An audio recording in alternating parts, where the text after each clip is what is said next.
Good evening, good afternoon. Welcome back to High Top Sports Recruiting. I'm Cody, the professor. But first, we got to thank the sponsors, the guy that pays the bills. We are powered by BetUS. This video is powered by BetUS. Let's go ahead and get right into it, which would be: can DJ help get a win over A&M?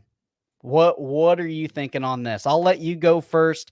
Obviously, you saw the game last week. I know it's Yeah, Samford, but the guy looks different. he's They different.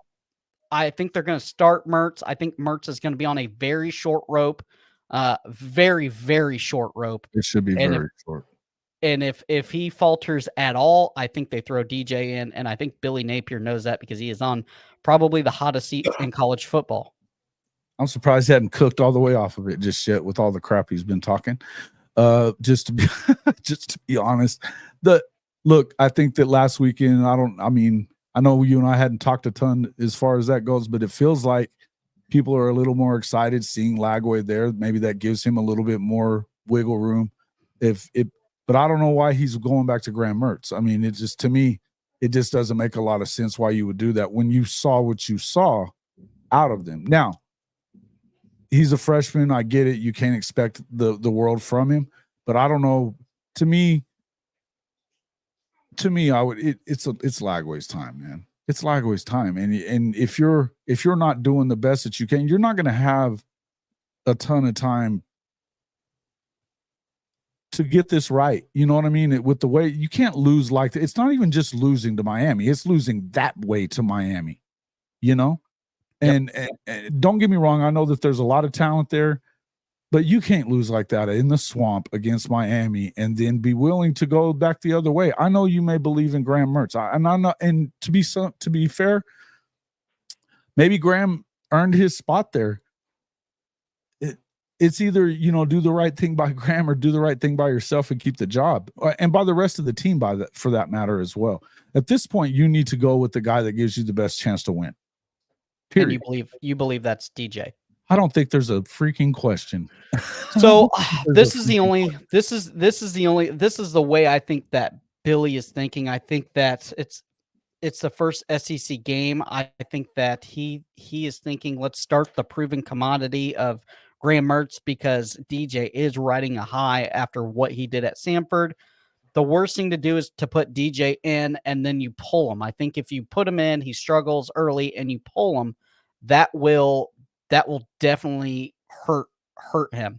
As opposed to putting him, listen, Mertz struggles, he pulls him, and you look at Lagway and say, here's the keys to the kingdom. Go out and show it. And if he struggles, at least he knows he still has the keys to the kingdom. But is he getting the starter reps this week to where he's going to be ready for this game plan? Are you putting him in a position that he's not going to be able to go in there and be good? That's the question I got. I don't know that I trust in that. I think it's 50-50 right now on starter reps. I know Mertz was still going through concussion protocol, so there were 2 days that Lagway definitely got the starter reps, and yeah. I will say that. Thanks, Trav, for hanging out with us. Ye Old Beast, what's up, man? And then all of our Sooner friends here. Thanks for showing up. But I think I do understand the idea of it. I just after listening and after rewatching that game, the offensive line is not good. We know it's not good. It's not probably gonna be good. I think Lagway putting a guy that isn't mobile in. That's what I'm saying. Lagway gives you a little bit of escapability, which gives you a cushion for that offensive line. All these athletic quarterbacks, the offensive line can be a little bit worse because they're athletic, and I think Lagway does that. But you're going up against a true SEC defense, and I know A&M is nothing to. I mean, they're not Georgia. We're not comparing them to that, but I think that they still have some talent left over there at A&M. I think that it's going to be a tough game. Defensively, they look real good. I think that their problem is they're not playing the right quarterback either. Yeah, and their quarterback's questionable. Okay. Well, that's probably good. If they end up putting in the backup, then that's probably better for them because what the kind of offense that Colin Klein runs is not really suited, from what we can tell so far, to play in this for it's not as suited for their starter. And you're gonna have to excuse me. I had the dentist appointment this morning. Still a little Oh, you're good. woozy. Oh, you're good. You're good. So, but is Wegman, Connor anyway, Wegman. Connor Wegman, yes, he struggled mightily against, but you got to remember that it was against a really, really good Notre Dame defense as well. Now, obviously, Notre Dame did not back that up very well last week against NIU, but I do think that, yeah, listen, they struggled though on offense against A&M as well, and a lot of it was because they were able to get pressure in there. I think that they've added a lot of talent in the secondary as well. It's not going to be as simple. It's not going to be as simple as, going out there and carving them up. And if they're really good anywhere, it's along the defensive line. They will get pressure on there. So if I'm I don't know. I feel like if you know that it's all going to come down to DJ Lagway or not, or whether you're going to keep this job or not. I don't know why you even bother with it. It better be a very short leash for Mertz, in my opinion. That's just my opinion. I mean, I'd love to hear what you think about it because this seems weird to me. Go ahead and do some pick'ems for Bet US. Right now, with Bet US, you get 150% back on your first 3 deposits up to $2,000 by typing in the code YouTube 150. That is code YouTube 150. Go ahead, log on there. Obviously, you can see my cash. I've bet a little bit, lost a little bit. I got some bets going on right now, so we will see. We will see how it's going to go. But let's go ahead and we're going to scroll down, and I want to get your prediction on 2 games. Alabama, Wisconsin. You taking the 16 points, or are you going to take are you going to let Alabama get the 16? That's 16 and a half.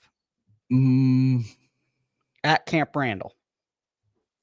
Man, I think Wisconsin covers that. Yeah, I think they play good defense. I think they're going to keep everything up in front of them, and I think Wisconsin also covers. Let's go ahead and check out one more game. Oh, beautiful, right here. Let's go ahead and see Florida State, Memphis. Memphis is just 6.5 points. Florida State is begging for their first win. Or do you take the over under a 54? What are you thinking? Have you heard what's going to happen? Are they starting DJU or are they going with the backup? What's going on there? I think they're going with DJU last I saw on Twitter. Yeah. I mean, I could see them finding a way here, but I also think that Memphis is really good and they put their best foot forward in NIL and everywhere else. I like their coaching staff. It's not as much about DJU for me as it is about that coaching staff there. I think that they've done a piss poor job at every level on both sides of the football for both games this season. So to me, I think that you might see them flip it around a little bit here, but I also think that they may still be in trouble. I think this is 0-3 for Florida State, man. For sure.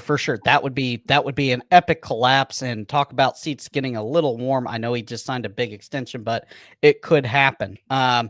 Let's go ahead, and if we get them wrong, it's okay because BetUS has 150% back on your first 3 deposits up to $2,000, and you will get that money back. So if we're wrong on these bets, that's all right. Let's go ahead and let's talk about the next topic, which, yeah, I think you put them on a short leash. It's just an odd concept. I get it, but you don't do what you did with Miami, and you don't let DJ just sit on the pine until the 3rd quarter, and then it's out of hand. It doesn't matter anymore. Yeah. Yeah. I think you go out. I think you tell Graham Mertz, and listen, we've seen it before. We've seen freshman quarterbacks get hot on a week that a starter, was banged up or something, and then the starter comes back and just absolutely lights it up. I think that might be a possibility. Graham Mertz will dissect the defense better, and he will make the check down throws. I think that the best thing that is known about DJ Lagway now is he's not just a runner. He can absolutely spin it. He can spin it. So now when you put DJ in Florida, these defense say, okay, well, as a Tebow is his first year, he's going to run the ball. We're going to stack the box. He's going to run the ball. DJ, we don't know if this kid's going to run the ball or spin it. Just, AR the same way. They were like, yeah, this kid's probably going to run the ball. DJ can spin it, and I think that you saw him throw to wide receivers last week, Hawkins and Badger, and everybody's like, well, where is Wilson? Where is Wilson? Wilson was working with the ones. He doesn't have the chemistry with Wilson quite yet. Yes, they have to get Wilson the ball, but you saw him throw to more of the twos. Mizell being another one that got a touchdown. But at the end of the day, we got to run the ball. It can't be 50 passes for Lagway. We got to establish the run with Ball and Montrell Johnson, and the offensive line has got to do their job. If not, it's going to be a very long season, Gator fans, and we're going to be at each other's throats until, Billy gets fired and Lane Kiffin gets hired. So that's what I think. The defense needs to step up. We're in year 3 of the defense, and they have been piss poor every single game. They have got to step up. Probably one of the worst defenses in the SEC, definitely in the nation. They got to do something. You see flashes of good stuff. Look, kind of like what you saw last week with Oklahoma, right? You see flashes, but you got to put it all together at the same time. That is the biggest deal. It has to click for these guys, and it's got to click for defense. It has to, because if it doesn't, it's going to be you're trotting a true freshman quarterback out there, and it's going to be tough sledding for him. I will ask you this: if DJ takes the job over this week, say they split it 50-50, Gators get a win, but DJ just balls out. It doesn't help, right? It doesn't really. It helps the program. You got the win, but with the quarterback situation, which obviously Oklahoma has had that before, too. What do you do if you're Billy? You just play the new guy because it adds time to your seat. I do. I think that you live and die with whatever happens, right? I think you live and die with whatever happens, because I think that. And I know and I mean, maybe I'm wrong about this, and you can correct me if I am. I think that what Sean D's saying on here, this is the same QB situation that Florida was in with Anthony and Emory Jones. I think it's very similar. Yeah. I agree with that. Here's the thing. At that time, he went with the freshman. He went, or the younger guy that, was the guy. You know what I mean? Because he knew that his upside was bigger. And why did he do that? I don't know. It seems like he must not have liked Emory much at all, right? I mean, it has to have been something about that. But I would tell you that I feel like if you're in this situation that he's in right now, you have to make that decision again. You have to, because this is the one thing that might keep Florida fans off your neck. Is if you don't have to win every game. What you have to do is be in more games, and I think that this guy keeps you in more games. Right? Because he is electric. Look, I'm not expecting him to go out and win every game. I'm expecting him to be able to make plays that shows you that when he gets a better grasp of the offense, when you have a better offensive line and you have a few more weapons around him, that he can work in this offense. He can do the things that you need him to do. And you don't want to lose him, because that may be his only saving grace, is that you know what? If DJ Lagway is going to leave, we don't want him to leave, so maybe we keep Billy around for another year. And let's not get it twisted either, guys. He plays the same damn schedule next year. Yeah, just revert. Actually, harder because of less home games. Which new coach is going to want to deal with that shit? Not anybody. You know what I mean? So, to me, I would say, and I see Shelton in here. Lagway ain't leaving. I wouldn't say that. You can say that all you want. You also said they ain't losing any games this year, Shelton. So, but we take what you say with a grain of salt sometimes, bruh. So, say whatever it is. I know, I see it. Keep coming. Anyway, so, to me, I feel like you want to put him in there, and maybe that's your saving grace and maybe that's not what you guys want as Florida fans is to have Billy stay around. I don't know. Boy, could you imagine Lagway under Lane Train's offense? Oh boy, it could be scary. If that's who you end up getting, I think that's the clear cut guy that everybody seems to be talking about. But what about the guy down in South Florida too? There's some other. GJ Kinney is another guy out of Texas State that is that guy. So There's a lot of good coaches out there. There All are. right, last question before we're gonna wrap it up. I told you 30 minutes, and we're gonna keep to it. I saw a graphic today. Dylan Raiola or DJ Lagway. Which freshman would you rather have? Oh, I mean, Dylan's looked really good in his first couple of games, but so is DJ Lagway. I don't know, man. I think they're both in the situation that you think that they should be in, right? Maybe Dylan fits Nebraska about as well as he could. It works out really good because he's kind of Nebraska royalty with his dad being a big part of the program and, in the past as well. I think it's probably as good a fit as it could be. Lagway, you want to say he's the fit for Florida as long as things work out the way that they should and he stays. But I don't know. I guess if I wanted to be in somebody's shoes right now, it would be definitely in, Nebraska's shoes with who they've got because it's, a lot more stable there, I guess is what it is. Yeah. But I wouldn't tell you that I think that he's necessarily better I think DJ Lagway is unbelievably good. I think he's going to be a problem no matter where he is moving forward. So, yeah, I like him a lot. For sure, for sure. All right, guys, this is going to wrap it up. Thanks for everybody hanging out. This video is powered by BetUS. Go ahead, check them out. Again, you get 150% back on your first 3 deposits up to $2K. For all you gambling junkies out there, go ahead and check it out at betus.com.